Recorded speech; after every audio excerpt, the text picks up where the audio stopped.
तुम, आपके आने का क्या कारण है? गोपियां मौन हो जाती हैं। इतने में मां राधा जी का आगमन होता है। गोपियां तो बेचारी निष्प्राण सी खड़ी है। मैया राधा ने देखा हमारी सारी सखियों को कृष्ण ने मलिन कर दिया है? और पूछ रहा है कि क्या करने आई हो, खुद ही बुलाता है, और जब आ गई तो कहते हो क्या करने आया?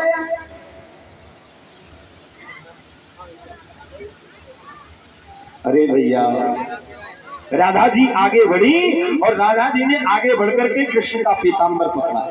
आप लोग ध्यान से सुने। राधा जी ने कहा, कन्हैया तू सही कह रहा है, तू कह रहा है कि हे गोपियों, अगर तुम यहाँ आई हो तो क्या अपने पिता, अपने भाई, अपने पुत्रों से आज्ञा लेके आई हो है? पर तुम शुश्रूणाम स्त्रीणाम परो धर्मा ह्यामया, स्त्री का धर्म है दुशीलो दुर्भगो वृत्तो जडो रोगाधोम विवाह, पति स्त्री हतव्यो लोके विश्रु पापकी, अंध बधिर कोड़ी अतिदीना वृद्ध रोग बस जड़धन हीना, ऐसे उपत करके अपमाना नार पाओ जमपुर। तुम कैसा भी पति हो, बिना आगे नहीं आना चाहिए, बिना आदेश के लेके आई हो।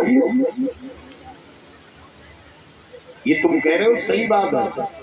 गोविंद, मैं आपसे एक बात पूछना चाहती हूँ कि पति की सेवा करके, बहुत अच्छा प्रश्न किया यहाँ पर राधा जी ने, और हर माता को सुनने लायक है ये।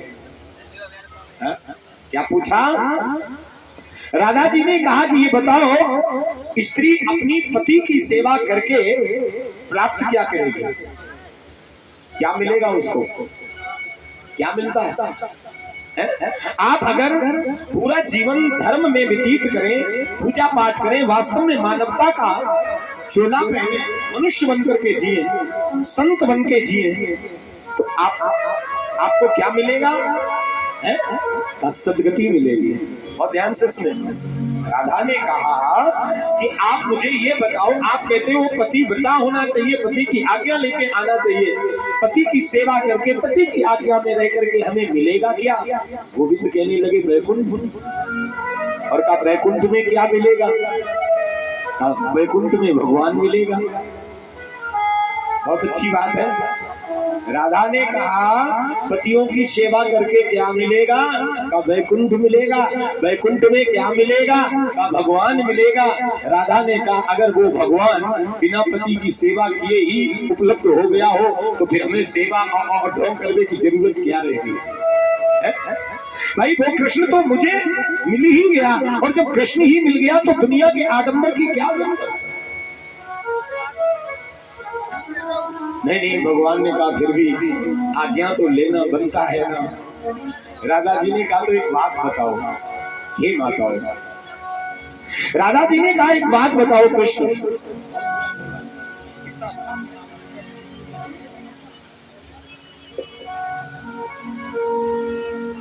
राधा ने कहा ये बताओ, एक पतिव्रता स्त्री है, आप सभी लोग गौर से सुने ये विषय। एक पतिव्रता स्त्री है और उसका नियम है कि जब तक वो पति की पूजा नहीं कर लेती, पानी नहीं पीती।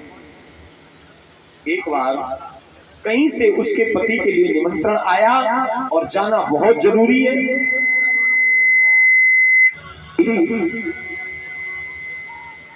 चलने के लिए तैयार हुआ, पत्नी ने पूछा कि प्रभु आप तो जा रहे हो, मेरे नियम का क्या होगा? बड़ी सुनने जैसी कथा है ये। मेरे नियम का क्या होगा? राधा ने कहा प्रभु, उस पुरुष ने अपनी पत्नी के लिए अपना चित्र दीवार पे बना दिया और कहा देखो जब तक मैं ना आ जाऊं तुम इसी चित्र की पूजा करके अपना धर्म पालन करती रहना। आप कब आओगे? कहीं कथा का निमंत्रण आया है, 7 दिन कथा होगी, 8वें दिन भंडारा होगा, 9वें दिन मैं सुबह 10 बजे तक आ जाऊंगा।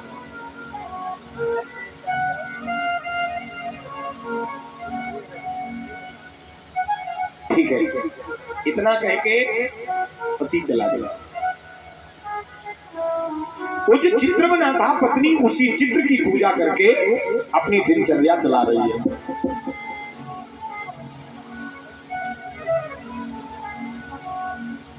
5 दिन बीत गए, 6 दिन बीत गए, 7-8 दिन बीत गए, 9वां दिन आ गया। आज पति 10 बजे आने का बोल के गए। आप लोग बहुत ध्यान से सुनना। आज आते होंगे, 10 बज गया, इंतजार करते करते पति नहीं आए। 12 बज गया, नहीं आए। 4 बज गया, पति नहीं आया। शाम के 8 बज गए, पति नहीं आए। शाम के 9 बज गए। पत्नी को लगा कि हो सकता है आज भी रोक लिए गए हो, अब कल आएंगे तो रोज की तरह चलो आज भी इसी चित्र की पूजा करके अपना नियम, अपना व्रत तोड़े। इसने पूजन का थाल लिया और लेकर के उसी चित्र के पास बैठी और जैसे ही पूजन करना प्रारंभ किया, किसी ने दरवाजे पर आहट की, कुंडी खटखटाई, परिचय पूछा, पता चला पति जी वापस आ गए। खोला गया, पति जी अंदर आ गए। राधा जी ने कहा, प्रभु अब मुझे ये बताओ, इस स्त्री को अब किसकी पूजा करनी चाहिए? क्योंकि पति ने बोला था कि मैं सुबह 10 बजे तक आ जाऊंगा और ये रात के 9 बजे आ रहा है। आप लोग बताओ किसकी पूजा करनी चाहिए?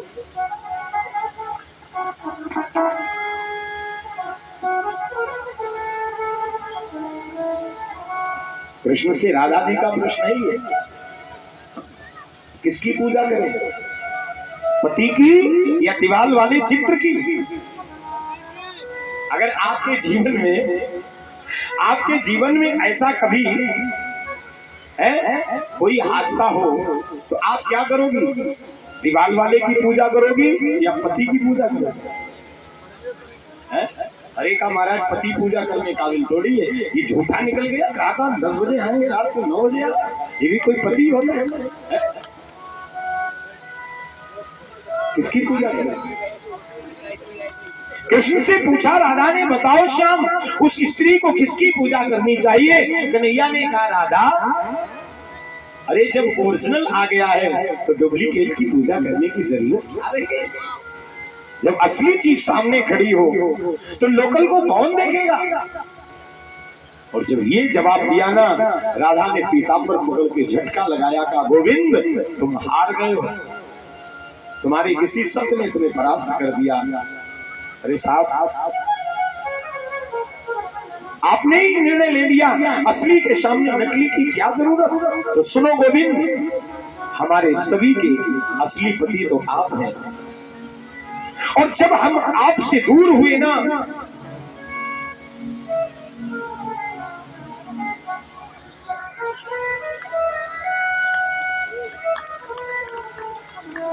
जब हम आपसे दूर हुए तो आपने हमारे नियम के लिए ये मिट्टी के पति बना करके मुझे दे दिए। कहा तुम इनकी आज्ञा में रहना, लेकिन ठाकुर जब ओरिजिनल पति आप मेरे सामने आ गए हो, अब इन संसारिक पतियों की आज्ञा लेने की क्या जरूरत है? कितना सुंदर भाव है। और हकीकत की बात यही है साहब, अगर पूछा जाए तो वास्तव में हम सभी का पति केवल भगवान है, और ऐसा हम लोग आरती में गाते भी हैं, तुम हो एक अगोचर सबके प्राण पति। वो सभी का प्राण पति है, सच्चा पति वही है। और यही तो बात मेरी मीरा जी कहती हैं, ऐसे पति को काबरे जो जन्म में मर जाए, मेरो तो पति सावरो मेरो चूड़ो अमर है। मैंने तो ऐसे पति को पति बनाया है जो मैं सदा सुहागन ही रहूंगी, क्योंकि संसार के पति कब साथ छोड़ दें इनका कोई भरोसा नहीं। कैलाश पर्वत से भगवान शिव आते हैं पार्वती के साथ स्त्री का वेश धारण करके, और फिर जैसे कृष्ण के पास आते हैं, शिव जी छिप नहीं पाते हैं और उनकी पोल खुल ही जाती है। और जब भगवान शिव का वास्तव में स्वरूप प्रकट हुआ, लगा कि शिव जी क्रोध ना करें, गोविंद ने उनकी प्रशंसा करके और वहीं पर स्थापना करा दी। एक नाम पड़ गया भोले बाबा का। बोलिए गोपेश्वर भगवान की। गोपेश्वर नाम से भगवान शिव की स्थापना हो गई और फिर महारास प्रारंभ हुआ। प्यारे, जब रास प्रारंभ हुआ, एक गोपी को महसूस हो रहा है कि कृष्ण मेरे साथ में है, कृष्ण मेरे साथ नाच रहे हैं। लेकिन भैया नाचते नाचते गोविंद राधा से अलग हो गए। राधा को लेकर के यमुना के कुंजों में चले आए, और जब यमुना की तलहटी में आए, यमुना के निकुंज वन में आए, राधा को लगा कि कन्हैया सबसे ज्यादा मुझे चाहते हैं। ऐसा मन में अहंकार पैदा हुआ और राधा बैठ गई। गोविंद ने कहा राधा क्या बात है, चलो ना। राधा कहने लगी प्रभु अब तो हमसे चला नहीं जा रहा, मेरे पैरों में छाला पड़ गए हैं। कन्हैया कहने लगे राधा तुम कहना क्या चाहती हो, है आओ मैं तुम्हें गोद ले लूं। आओ। और जब गोद में लेने के लिए राधा जी तैयार हुई, और जैसे ही राधा एक टीले पर चढ़ती है, कृष्ण नीचे खड़े हुए। राधा बैठने के लिए तैयार हुई ना, भगवान अंतर ध्यान हो गए। राधा ध्यान से नीचे। और देखो एक बात और आपको बताओ,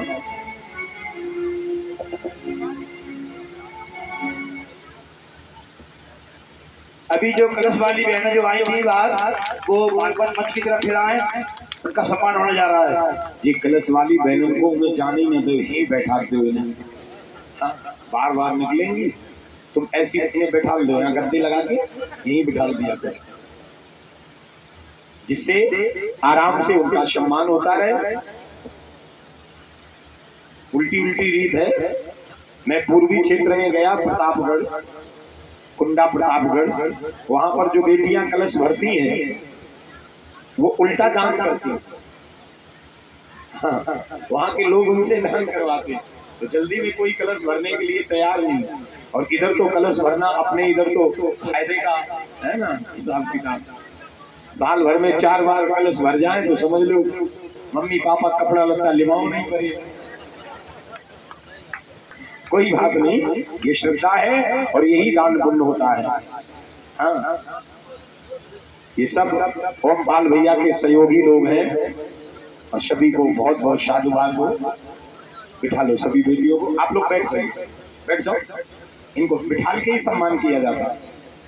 खड़े खड़े तो नेता लोगों का सम्मान होते हैं।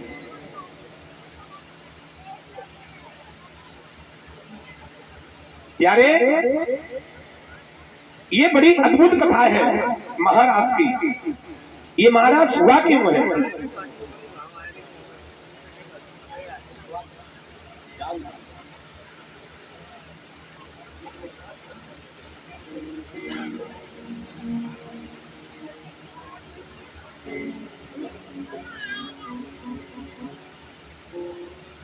भगवान कृष्ण राधा को इतना प्रेम करते हैं, बहुत सुनने की बात है ये।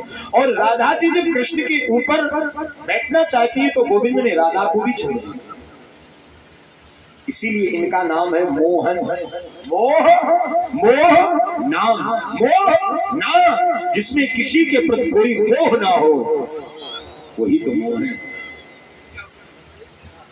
अच्छा, ये रास हुआ क्यों है? इसकी एक अंतर कथा मैंने किसी दूसरे पुराण में पढ़ी, मैं आपको बताऊं। एक बार ब्रह्मलोक में सारे देवता एकत्रित है, और ध्यान से सुने, ये महारास हुआ क्यों और ये महारास है क्या? ये महारास गोपियों और कृष्ण का मिलन तो है ही, लेकिन ये महारास कामदेव और भगवान कृष्ण का महायुद्ध है। उस सभा में भगवान कृष्ण भी मौजूद है, और महाराज सभी के बीच में कामदेव आया। और जब कामदेव आया ना, तो कामदेव ने किसी को भी प्रणाम नहीं किया अपने आसन पर बैठे। और ध्यान से सुने अंतर कथा। कन्हैया ने कहा क्यों? कामदेव एक बात बताओ, तुम सभी से छोटे हो, ना तुमने ब्रह्मा को प्रणाम किया, ना शिव को प्रणाम किया, ना विष्णु को प्रणाम किया, किसी को प्रणाम ही नहीं किया, क्या बात? कामदेव कहने लगा सरकार मेरी उम्र जरूर कम है, लेकिन ये जितने लोग यहाँ पर बैठे ना ये सब हमसे हारे हुए, हम सभी के विजेता हैं। हमने ब्रह्मा को भी परास्त किया, हमने शंकर को भी परास्त किया, हमने विष्णु को भी हराया। हाँ ये जरूर है कि आपसे मेरा युद्ध नहीं हुआ, लेकिन ये भी सत्य है अगर आप भी हमसे लड़ोगे ना तो जीत आप भी नहीं पाओगे, मेरे आगे हारना आपको भी पड़ेगा। कन्हैया ने कहा इसके तो बहुत ऊंचे ऊंचे ख्वाब हैं, मुझे भी हराएगा? भगवान ने कहा अच्छा ये बता, तेरे पास में कोई बहाना तू ना बना पाए, बहुत ताकतवर तू कब होता है? कामदेव ने कहा साहब अगर रात्रि का समय हो और एकांत स्थान हो और फिर स्त्री का संग हो तो दुनिया में कोई माई का लाल मुझे हरा नहीं सकता। बहुत बड़ी बात कह दी सी। एकांत स्थान हो, रात्रि का वक्त हो और स्त्री का संग हो तो कोई हरा नहीं सकता, लेकिन हरा सकता है। गोविंद ने कहा चल हम तुझे सारे वचन देते हैं, एकांत स्थान होगा, रात्रि का समय होगा, एक नहीं अनेक स्त्रियां होगी, तब तू हमसे युद्ध करना। और आज वही हो रहा।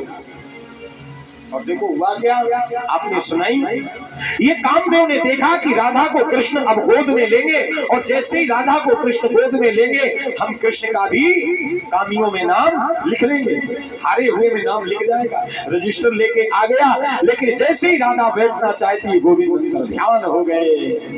कामदेव चरणों पे गिर पड़ा, कहने लगा प्रभु वास्तव में आप जैसा संसार में दूसरा कोई हो ही नहीं सकता, और हकीकत मेरे कृष्ण काम विजेता। कृष्ण ही नहीं, आपको एक अद्भुत बात और बता दे, जो मेरे कृष्ण का अनुयायी हो जाए सच्चे दिल से, जो गोविंद की पूजा करने लगे, मैं गारंटी लेता हूँ उसको भी हर बहन बेटी में अपनी बहन बेटी नजर आने लगेगी। ये कृष्ण भक्त की पहचान है। बजाना हो तो बोल से बजाए, कोई बजाए कोई ना बजाए तो अच्छा नहीं लगेगा, चिटपिट नहीं। आपको इसका एक जीता जागता प्रमाण दे रहा हूं। इसी कलिकाल की एक कथा बता दूं आपको। हमारे इस कलयुग में भी एक शेर ऐसा हुआ है जिसको हम स्वामी विवेकानंद जी के नाम से जानते हैं। सुन लो, आप लोगों ने शायद ये कथा सुनी होगी। स्वामी विवेकानंद जी जब शिकागो में गए पहली बार, बड़ा होगा आपने, तो इनके रहने की व्यवस्था एकांत में थी। अच्छा जो योगी होता है वो सदैव एकांत ही ढूंढता है। हाँ। बेशक वो भीड़ में रहे लेकिन वो अपने आप को भीड़ से अलग रखता है। स्वामी विवेकानंद जी नगर के बाहर एक छोटा सा मकान है, उसके एक कमरे में